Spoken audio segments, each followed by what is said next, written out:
Er du direktør, leder eller sidder du i HR, og har du ansvaret for at udvikle andre mennesker, så ved du, hvor vigtigt det er at tage de udfordrende samtaler i tide og at tage dem ordentligt. Måske handler det om en adfærdsregulerende samtale. Måske handler det om en højt specialiseret medarbejder, hvor du er nervøs for reaktionen.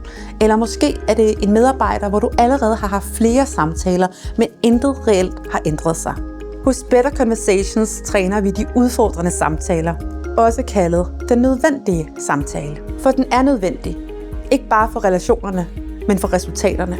Det handler ikke bare om at sige de rigtige ord. Det handler om at kunne stå stærkt, også når samtalerne bliver følelsesmæssigt kompleks. Vi arbejder med simulation, en metode, hvor du som leder træner med professionelle erhvervsskuespillere i realistiske og krævende samtalesituationer.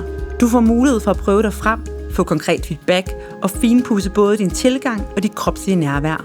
Resultatet? Du udskyder ikke længere samtalerne. Du kan møde medarbejdernes reaktioner med ro og klarhed, og du står stærkere både som leder og som menneske. Vi kombinerer scenekunst med kommunikationstræning, der kan mærkes. Er I nysgerrige på en ny og anden måde at træne kommunikation? Så klik på linket og lad os tage en uforpligtende samtale.